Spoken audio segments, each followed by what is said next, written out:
Bismillahirrahmanirrahim. Assalamualaikum warahmatullahi wabarakatuh. Bismillah, alhamdulillah, wassalatu wassalamu ala habibillah Sayyidina Muhammad ibn Abdillah wa ala alihi wa sahbihi wa mawalah. Subhanaka la ilma lana illa ma 'allamtana innaka antal alimul hakim. ولا حول ولا قوة إلا بالله العلي العظيم.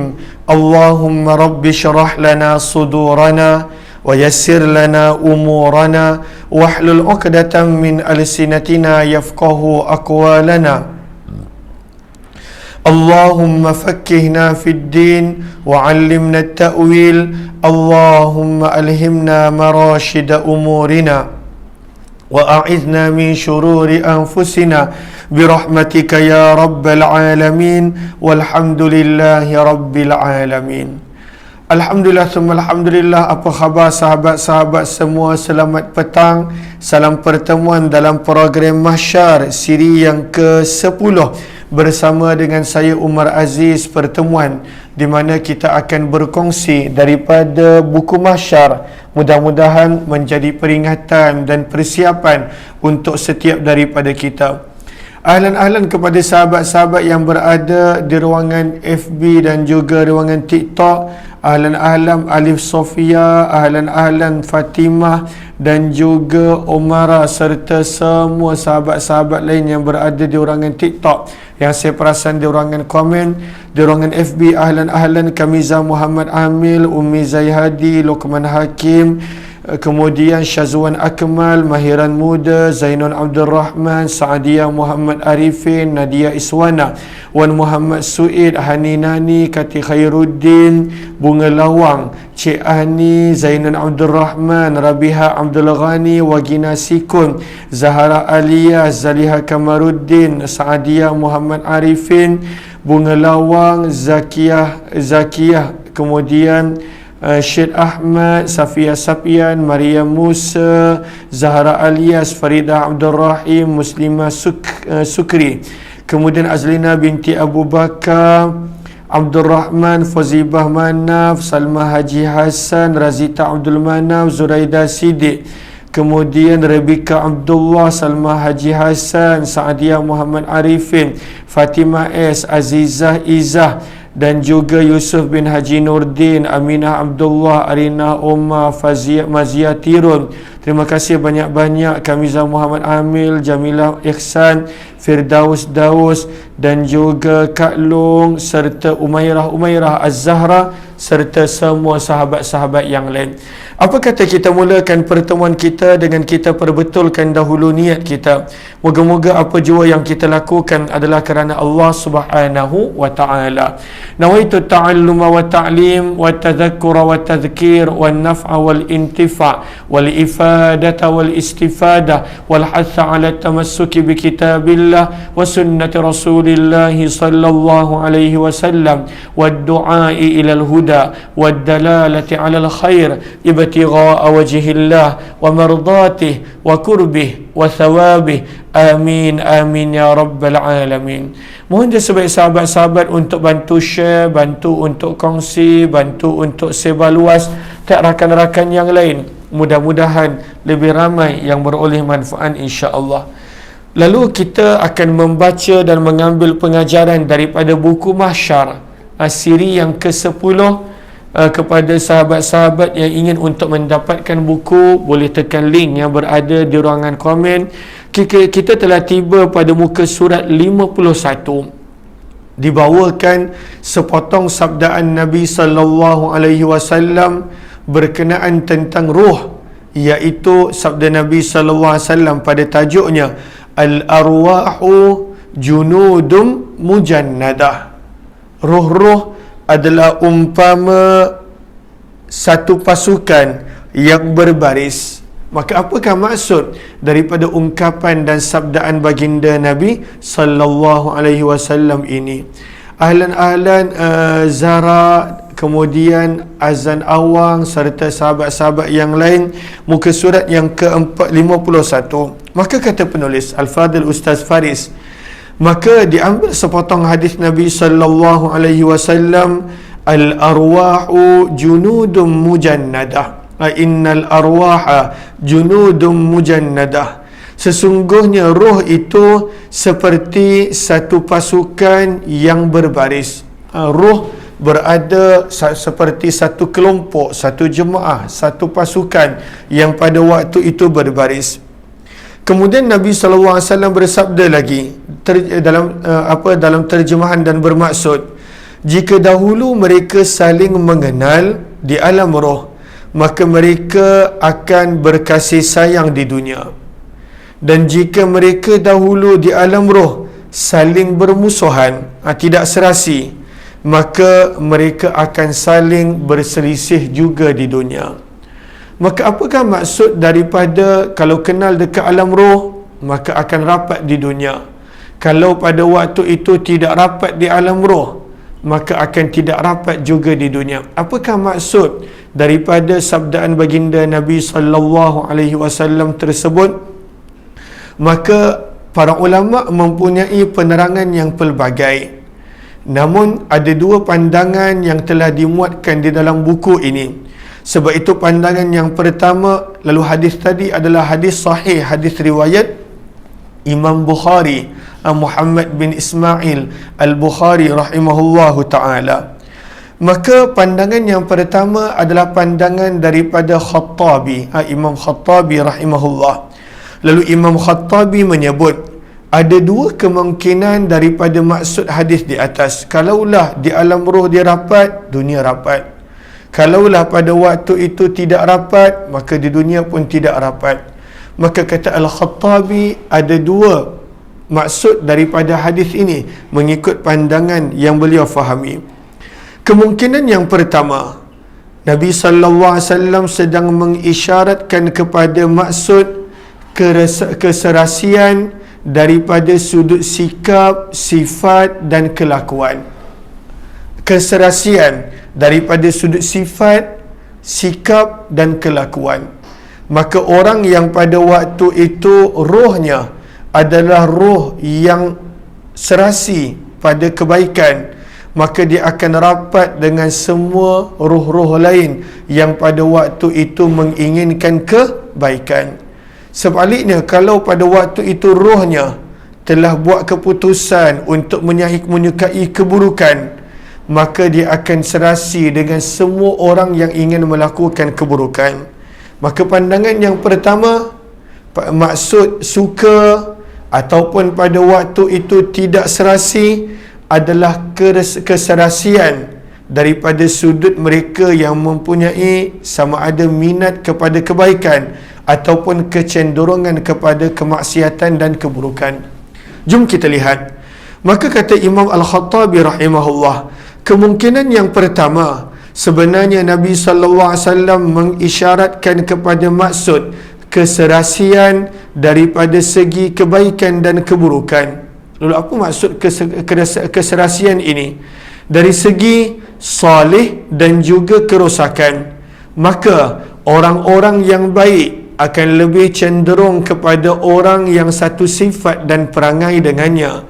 Begitulah juga orang yang cenderung kepada buruk, maka akan lebih cenderung kepada yang sama dengan dia. Maka ia lebih berkaitan tentang sifat. Maka bila Nabi SAW bersabda, roh-roh seperti satu pasukan yang berbaris, apabila mereka rapat, maka mereka akan rapat di dunia. Apabila mereka tidak, mereka akan berselisih di dunia. Maka sebenarnya Nabi SAW ingin memberi peringatan kepada kita untuk cenderung kepada perkara yang baik, supaya nanti kita selesa, kita serasi, kita mudah apabila bertemu dengan orang-orang yang baik. Kalaulah tidak, dia khawatiri, maka kita akan lebih selesa, lebih rapat, lebih cenderung kepada orang yang mempunyai minat, sikap, kelakuan, kecenderungan kepada perkara yang tidak baik. Maka ini adalah pandangan yang pertama. Ahlan-ahlan kepada sahabat-sahabat yang baru join, mohon jasa baik untuk bantu share, bantu untuk kongsi, bantu untuk sebar luas ahlan-ahlan kepada yang berada di ruangan TikTok dan juga FB. Waalaikumsalam warahmatullahi wabarakatuh kepada semua yang memberi salam yang baru bersama. Maka sebab itu dinukilkan cebisan daripada sabdaan baginda Nabi sallallahu alaihi wasallam tersebut, al-arwahu junudum mujannadah, pada muka surat yang ke-52.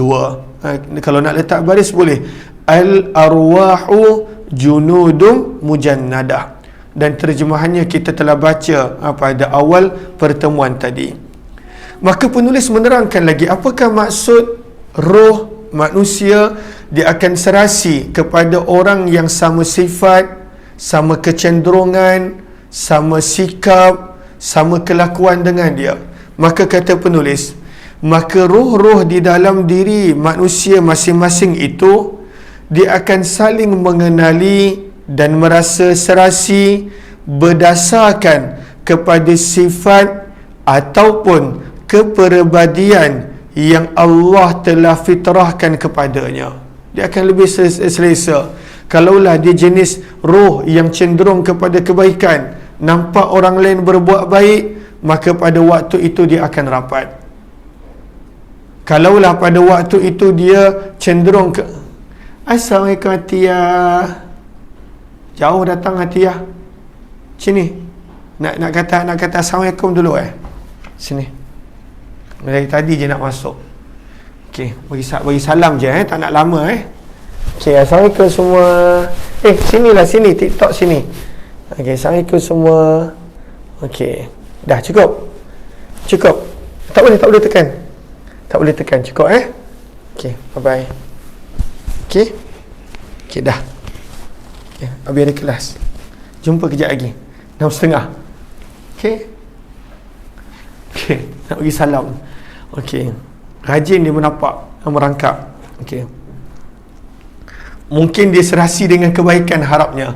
Lalu bila join orang-orang yang pada waktu roh atiyah, harapnya begitu. Lalu bila join dengan orang-orang yang sama, yang serasi, maka dia akan jadi serasi. Maka kata penulis, maksud daripada pandangan Imam Al-Khattabi yang beliau berkata begitu, maka pengajaran dia adalah kita nak menjadikan pada waktu itu diri kita cenderung kepada orang-orang yang baik. Sebab kita khawatir, kita takut kalaulah kita bila berada dengan orang-orang yang soleh, orang yang baik, kita rasa tak selesa, tak seronok, tak best.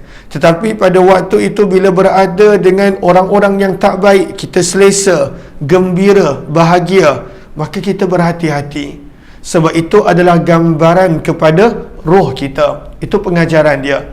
Maksud yang pertama, pandangan yang pertama, pengajaran dia begitu. Kita tak nak pada waktu itu rasa selesa dengan yang tidak baik, kerana itu adalah gambaran kepada roh kita. Kita nak rasa selesa dengan orang-orang yang salih, yang baik, supaya itu menjadi gambaran kepada kecenderungan roh kita. Sebab itu kata penulis, Allahumma salli ala Sayyidina Muhammad. Maka dia akan pada waktu itu serasi kepada kepribadian yang Allah telah fitrahkan kepadanya, yang Allah telah campakkan ke dalam diri dia, sama ada baik ataupun buruk. Bila sama sifatnya, maka jadi senang untuk mengenali. Kalau berselisih, maka akan menjadi saling mengingkari. Maka kita nak pada waktu itu roh kita menjadi serasi dan menjadi tenang, seronok bila bersama dengan orang-orang yang baik. Dan ini pandangan yang pada waktu itu tidaklah dikatakan lari daripada apa yang ada di dalam Al-Quran. Sebab itu di dalam surah Az-Zumar pada juz yang ke-24, sebentar, saya tak ada Al-Quran. Aliyah, Aminah, ambil Quran.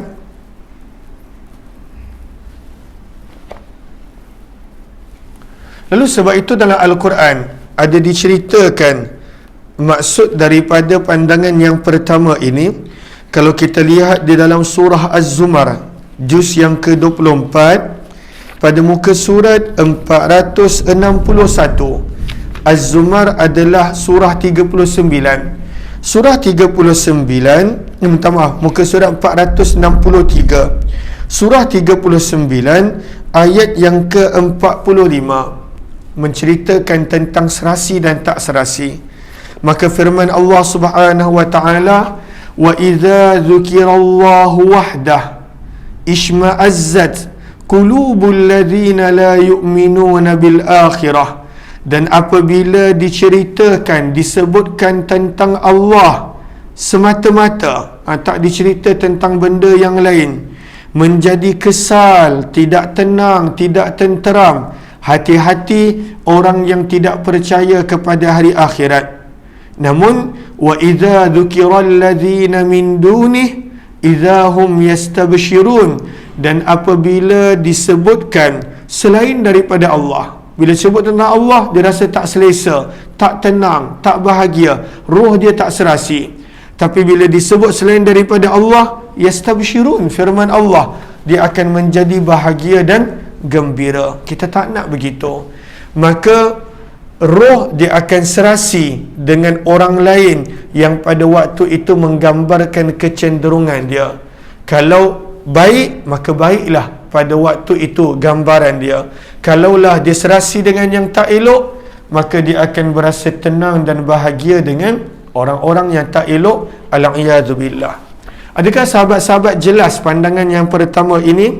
Ahlan-ahlan, mohon jasa baik sahabat-sahabat untuk bantu share kepada yang baru join. Kalaulah rasa bermanfaat, bantu untuk kongsi dan sebar luas. Mudah-mudahan lebih ramai yang beroleh manfaat, insya-Allah. Maka pandangan yang pertama, dia lebih berkisah tentang gambaran roh ketika mana berada di dunia. Maka keserasian, sikap, kelakuan, itu adalah pandangan yang pertama. Maka kata penulis, ada pandangan yang mengatakan bahawa ini adalah cerita yang Nabi nak sampaikan tentang alam roh dan alam arwah. Dan pandangan pertama tadi tidak menggambarkan sebagai keadaan di alam arwah. Pandangan yang pertama tadi dia sekadar sebut tentang keadaan roh yang kita boleh nampak pada waktu itu dengan siapa dia serasi. Kalau dia serasi dengan orang baik, gambaran roh itu adalah baik. Kalau dia serasi dengan orang yang tidak baik, maka adalah gambaran yang pada waktu itu dia tidak baik roh tersebut. Maka ada pandangan yang kedua, yang mana kata Imam Khattabi, dia kata tak, keadaan yang Nabi gambarkan ini sebenarnya memang benar-benar berlaku ketika mana di alam roh.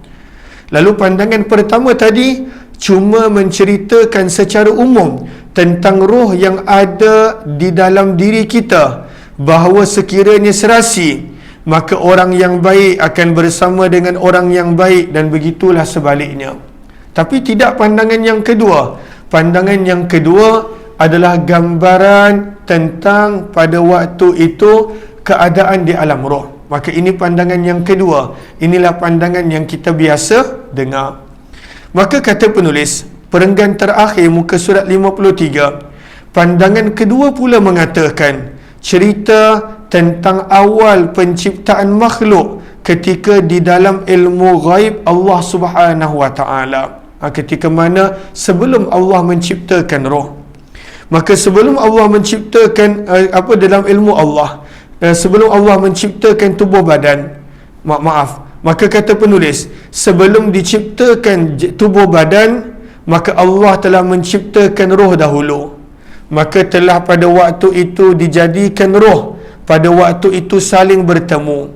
Maka ada roh yang pada waktu itu serasi apabila bertemu, dan ada yang tidak serasi ketika mana bertemu di alam roh. Maka apabila roh dimasukkan ke dalam jasad di alam dunia, maka akan terjadilah perkara yang sama seperti sebelum daripada ini. Ini pandangan yang kedua yang dinukilkan oleh Imam Khattabi rahimahullahu ta'ala. Maka pandangan yang kedua ini kata tak. Pandangan yang pertama, gambaran dia adalah sekadar keadaan di dunia. Lalu pandangan kedua lebih pada waktu itu kepada cerita di alam roh. Sebenarnya semua roh-roh ini sebelum dimasukkan ke dalam tubuh badan masing-masing dia dah hidup dalam tempoh yang Allah kehendaki dekat alam roh. Dan dekat alam roh dia pernah jumpa, dia pernah bertemu. Pada waktu itu dia dah pernah serasi. Lalu kepada orang yang dekat dunia dia serasi, sebenarnya itu adalah isyarat dekat alam roh dia pernah bertemu dan serasi. Dan kadang-kadang kita juga ada orang yang kita tak serasi, walaupun orang tersebut baik, walaupun orang tersebut tidak ada masalah dengan kita, sebenarnya itu adalah gambaran yang mungkin daripada alam roh kita tidak serasi dengan orang tersebut. Pernah tak sahabat-sahabat alami keadaan dan situasi kita tak pernah jumpa dengan orang ni, tak pernah jumpa, tapi pada waktu itu serasi. Bila dengar dia kata-kata dia, pada waktu tu dah serasi. Bila pada waktu tu nampak je dia, pada waktu tu rasa serasi. Tapi ada pula orang yang mungkin kita dah kenal, mungkin dah pernah tahu, tetapi kita tak serasi dengan dia. Ada tak masing-masing mempunyai situasi seperti ini? Mungkin sahabat-sahabat yang join live, sebahagiannya adalah orang yang kita mungkin pernah bertemu di alam roh. Lalu sebab itu bila dengar dia cara saya bercakap, pada waktu itu serasi. Tapi ada orang yang pada waktu itu tak selesa dengan cara penyampaian saya, dengan pada waktu itu apa yang saya kata. Bukanlah pada waktu itu dia benci, tapi dia tak serasi, dia tak boleh terima. Dia mungkin lalu ataupun pada waktu itu dengar beberapa saat tak serasi. Mungkin daripada alam roh pada waktu itu tidak serasi. Maka ini adalah pandangan yang kedua yang Imam Khattabi bawakan. Maka ramai yang komen pernah berlaku, pernah. Kadang-kadang orang tu baik je, dia tak pernah buat apa-apa kepada kita, tapi tak serasi. Dia tak boleh nak klik, dia tak boleh nak connect, tak boleh pada waktu itu nak bersama. Tapi ada orang yang kali pertama jumpa, Masya Allah, Tabarakallah, pada waktu tu mudah kita nak bercakap, nak bercerita. Maka ini adalah maksud daripada pandangan yang kedua yang dibawakan oleh Imam Al-Khattabi ketika mana menjelaskan sabdaan baginda Nabi sallallahu alaihi wasallam yang ada di dalam riwayat Imam Bukhari rahimahullah. Ramai yang kata ada. Lalu ini adalah pandangan yang kedua. Ya, apa Atiyah merangkak lagi? Tinggal lagi, cukup lagi 8 minit. Tunggu dulu. Tak boleh. Tak boleh. Dia suka sangat nak lambai-lambai dekat live ni. Allahumma salli ala Muhammad. Okey. Ahlan-ahlan kepada sahabat-sahabat yang baru join, mohon jasa baik untuk bantu share, bantu untuk kongsi, bantu untuk sebar luas. Mudah-mudahan lebih ramai yang beroleh manfaat insya-Allah. Maka muka surat 54. Maka menerangkan pandangan yang kedua Imam Khattabi bawakan ini. Kata penulis, sebab itulah mereka yang rapat dan dekat dengan engkau ketika di alam dunia ini berkemungkinan telah rapat dan bersama dengan engkau sejak di alam roh lagi. Lalu itu kemungkinan dia daripada pandangan yang kedua. Maka kita tak perlu nak kecewa kalaulah ada orang yang tak selesa dengan kita. Tak perlu, sebab daripada alam roh begitu. Sebab itu bila kita belajar doa Nabi Ibrahim untuk keluarga dia, yang mana dia minta kepada Allah agar manusia sayangkan keluarga dia, zuriat dan keturunan dia. Di dalam surah Ibrahim ada. Surah Ibrahim. Di dalam surah Ibrahim. Surah Ibrahim, surah yang ke-14. Surah yang ke-14. Allahumma salli ala Sayyidina Muhammad. Ayat 37. Surah 14, nanti sahabat-sahabat boleh rujuk. Ayat 37. Muka surat 216. Yang mana Nabi Ibrahim ketika mana ditinggalkan keluarganya di lembah Mekah dalam keadaan tak ada apa-apa, Zam-Zam pun belum ada. Maka pada waktu itu baginda Nabi Ibrahim berdoa panjang lebar. Dan antara doa baginda yang Allah nukilkan dalam surah 14 surah Ibrahim ayat yang ke-37 adalah Nabi Ibrahim minta Allah jadikan manusia sayang kepada keluarga dia. Namun Nabi Ibrahim menggunakan firman Allah, menggunakan doa yang berbunyi, ya Allah, faj'al afidatan minan nasi tahwi ilaihim. Ya Allah, jadikanlah hati-hati sebahagian manusia. Afidah minan nas, min itu adalah min tab'idiyah, min yang memberi makna sebahagian. Nabi Ibrahim tak minta, ya Allah jadikan semua orang suka kepada keluarga aku, tak semua. Sebab daripada alam ruh lagi ada orang yang tak serasi dengan kita. Walaupun kita baik, mungkin kita tak ada masalah, tapi daripada alam roh begitu. Maka jangan kecewa kalau ada orang yang tak selesa, tak serasi, walaupun kita tak ada buat apa-apa dengan orang. Sebab itulah keadaan daripada alam roh. Kita kalau boleh, kita nak semua orang suka kita, padahal itu tak akan berlaku. Sebab daripada alam roh, Nabi SAW dah gambarkan ada yang serasi dengan kita dan ada yang tidak serasi dengan kita. Maka okey kalau ada orang yang pada waktu itu tak serasi dengan kita. Yang penting pada waktu itu kita tidak menyakiti sesiapa. Maka ini adalah ungkapan ataupun penerangan yang ditulis oleh Imam Khattabi rahimahullahu taala tentang maksud sabdaan Nabi sallallahu alaihi wasallam pada hadis riwayat Bukhari sebentar tadi. Adakah jelas? Kalau jelas, komen jelas di ruangan komen. Terima kasih banyak-banyak Zara Icah. Terima kasih banyak-banyak dan juga ahlan-ahlan kepada sahabat-sahabat yang lain. Mohon jasa baik sahabat-sahabat untuk yang baru join, bantu share, bantu tag rakan-rakan yang lain, insya-Allah. Lalu ramai yang kata jelas. Jom kita lihat pandangan Imam Ibn Hajar pula. Maka apa yang Imam Ibn Hajar sebutkan? Kata penulis pada perenggan kedua muka surat 54, disebutkan oleh Imam Ibn Hajar rahimahullah, tetapi tidak menjadi sesuatu yang aneh kalau ada sebahagian pada asalnya saling tidak serasi, seperti mana yang berlaku di alam arwah, tiba-tiba menjadi serasi. Kerana yang disebutkan ini adalah pada awal pertemuan di alam roh. Tetapi apabila masuk ke alam dunia pula, dalam keadaan sudah ada jasad, kadangkala dia boleh menjadi serasi kerana ada sifat-sifat baharu yang wujud ketika di alam dunia yang menyebabkan asalnya saling menjauh, akhirnya menjadi cenderung untuk mendekat. Apakah maksud pandangan Imam Ibn Hajar?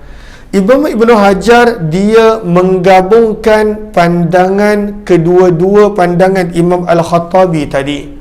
Kan pandangan Imam Al-Khattabi menyebut tentang keserasian sikap dan sifat. Pandangan yang kedua menyebut keserasian daripada alam roh lagi. Maka Imam Ibn Hajar dia gabungkan kedua-dua pandangan. Maka kata Imam Ibn Hajar, boleh berlaku seseorang itu pada awalnya dia memang tak serasi dengan orang ni. Dia tak serasi.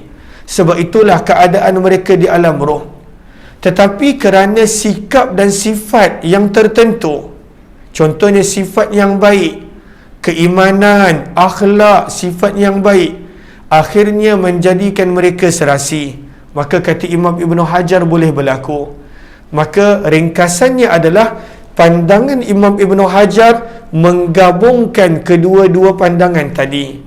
Lalu ada orang mungkin pada awalnya tak serasi, sebab itulah keadaan dia di alam roh. Tetapi kerana sifat yang baik, sikap yang baik, sama sifat, sama sikap, pada waktu itu menjadikan masing-masing pada waktu itu rapat. Aisyah nak tengok sini Aisyah pula nak dengar. Okey, Aisyah nak habis. Okey, dengar. Nampak semua? Jom, Aisyah dah pandai baca kan? Okey, kita kat sini. Lalu ringkasannya adalah pandangan Ibnu Hajar adalah menggabungkan pandangan kedua-dua sebelum ini. Lalu tak mustahil Ada orang dekat alam roh dia tak serasi, dan dekat dunia pada awal pertemuan pun tak serasi. Akan tetapi kerana sifat yang baik ataupun kecenderungan kepada sesuatu sifat, pada waktu itu menjadikan mereka serasi dan rapat. Maka ini adalah pandangan. Maka penulis terangkan, misalnya ketika ada perubahan apabila berada di alam dunia. Contohnya ada orang yang pada awalnya kafir, tidak beriman, akhirnya memeluk Islam. Maka dengan sebab dia telah memeluk Islam, mereka menjadi saling serasi. Dan begitulah juga apabila ada orang yang jahat, pada asalnya roh orang yang jahat dan orang yang baik itu tidak serasi. Tetapi apabila orang yang jahat itu mula menjadi baik, maka mereka menjadi serasi. Saya minta maaf kalaulah menjadi semakin pening, tapi seperti mana yang diringkaskan, Imam Ibn Hajar menggabungkan pandangan yang kedua-dua sebelum daripada ini. Lalu kenapa diterangkan pandangan-pandangan ini? Apakah pengajaran dia? Pengajaran dia sebenarnya kita nak ambil pada muka surat 55 daripada pandangan Ibnul Jauzi. Sebenarnya kita nak sentiasa lihat kita ni serasi dengan golongan yang mana. Kalaulah al-a'yadzubillah, moga Allah jauhkan, kita lebih serasi dengan orang yang pada waktu itu buat maksiat, kita kena risau. Sebab menggambarkan itulah kecenderungan roh kita.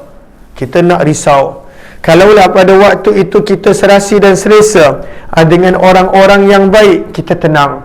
Sebab itu adalah gambaran kepada roh kita. Yang ini kita akan sambung esok insya-Allah, muka surat 55. Terima kasih kepada sahabat-sahabat semua. Jika ada di antara sahabat-sahabat yang ingin untuk mendapatkan buku mahsyar, jika belum ada, ataupun ingin untuk hadiahkan kepada kawan-kawan, kepada teman dan sebagainya, boleh tekan link yang berada di ruangan komen. InsyaAllah mudah-mudahan menjadikan lebih memahami bila ada buku dan kitab dan sebagainya. Kita jumpa esok jam 8.30 pagi insyaAllah dalam Hayati Quran. Minta maaf pagi tadi tak sempat berjumpa. Apa yang baik daripada Allah. Wabillahi taufiq wal hidayah. Assalamualaikum warahmatullahi wabarakatuh. Jumpa lagi.